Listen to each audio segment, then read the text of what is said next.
reminded me today, the personal is universal. And when I spoke with Marianne about my story of being here at the university, I really felt like there was something that could be valuable to be shared with everyone. So what I'm going to have us do before I get started is I'm going to count to 3, and I want everyone to say your first name so that I know all of you. All right, y'all ready? 1, 2, 3. Marette!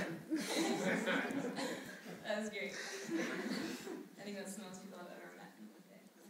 In the 5 years that I've been here at the university, I've had an innumerable number of things go through my head. As I'm sure you all know, knowledge and math and literature and reading, and I've been, I'll give you a little statistics because I'm taking that right now. I've been at this school for 5 years, and with 5 classes a semester, that's about 50 classes that I've taken in the last 5 years, and each one of those is just packed full with so much information every single day, which is incredibly valuable in its own right. But then looking back on all of that, it's impossible to keep all of that in your head. But there are some things that I can probably count on my 2 hands that I can just look back and remember like that.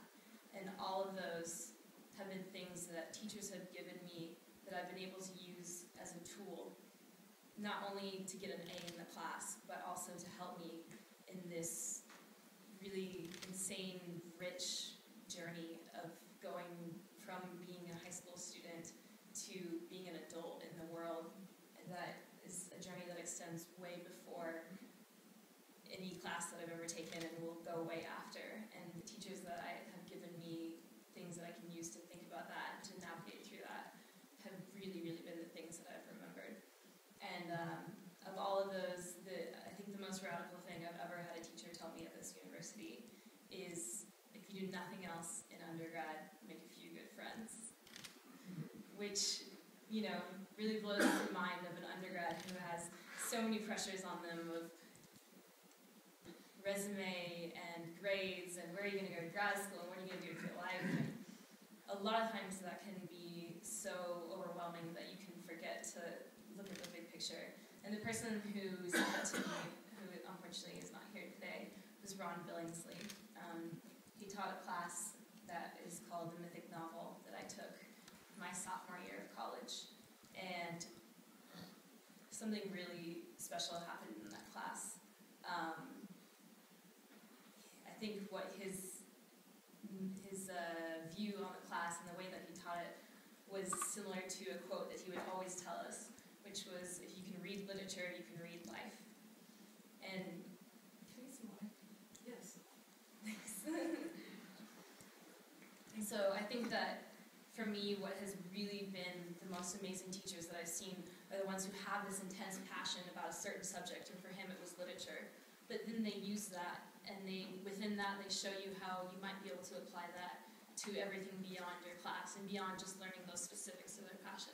Thank you so much. And in that class, there was this really fascinating bond that happened where the people, it was about 15 people, and we all remained friends for months afterwards. And actually, 2 of my best friends today still are from that class. One of them is sitting right here. And, we were talking about it last night, like what happened there. And it was really that we were all learning. It was a very hard class. And, we were all learning about literature and analysis, but we were all also learning about each other. And we were talking last night about how we got to see the people in those classes in a way that we rarely see people at the school, like as these people who are each intrinsically fascinating in and of themselves, and that we are all kind of on this journey of becoming adults, and we got to help each other on that and reflect on a little bit more than just what is this literary theory and what is it talking about. And I think that's why we remained friends after, is because we kind of went on that part of that journey together. And I think for Ron, even though his area was literature, I think his real fascination was that journey that people went on. And it was something that really helped me, not only in that class, but beyond it. So I was a sophomore at that point, and that summer I took a study abroad course. And for me, as you heard Marianne say, I had a lot of different majors. And I've always felt that I could be successful at what I did, but the only problem was that I had such a hard time figuring out what that was going to be. My friends would make fun of me all the time because I changed my major like every 6 months, and I mean, it was a real problem for me, and it was really overwhelming, and it got to the point where when I got back from that study abroad, I ended up dropping out of school because I just felt so lost with like trying to make that decision, and I was spending money, and I didn't know what I wanted to do.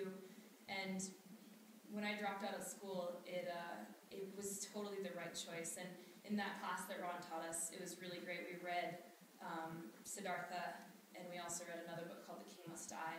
And both of those books talked about a main character that kind of went on a hero's journey, and within that, the main thing that was important to them was listening to this thing inside of themselves that would speak to them and tell them what to do. In Siddhartha, it's a golden bird, and in King Must Die, he puts his ear to the ground and he listens to the gods. But in reality, it's both of them just listening to themselves. And when I dropped out of school, that was the main thing that I was thinking about, is that I just had this really strong voice inside of me that was saying that, like, this is what you need to do right now. And for 2 years, that was all I really had. Like, it was so hard to be the age that I am, and my whole life was school. And then when I dropped out, I had nothing. I didn't even know how to define myself because, you know, I played ultimate frisbee, and I had always just relied upon kind of those classes and that challenge and success. And then all of a sudden, I was in this world. I didn't live with my parents, and I knew that I wanted something and that I wasn't getting it there. And at that point, I went through a really hard time for a couple of years, and dealt with some pretty big mental struggles while I was trying to figure out what was it that I was supposed to do, and can I find this outside of the university. And at that point, like, no amount of what I learned in my freshman and sophomore year about math or literature or anything could have helped me because it was just so distant. But what really did help me was that passion that Ron had given me for being able to read literature and take those examples and use that for yourself and for, you know, whatever journey you're on. And another thing that happened that was really amazing was I really needed guidance at that point in my life. And I had only really had my parents as adult figures in my life. And while they were great and I loved them, I needed to be able to reach out to someone else when I was going through this really hard time where everything that I knew about myself was kind of falling apart. And Ron's transition from being my professor in class to being this person that I would get coffee with and talk with was just seamless.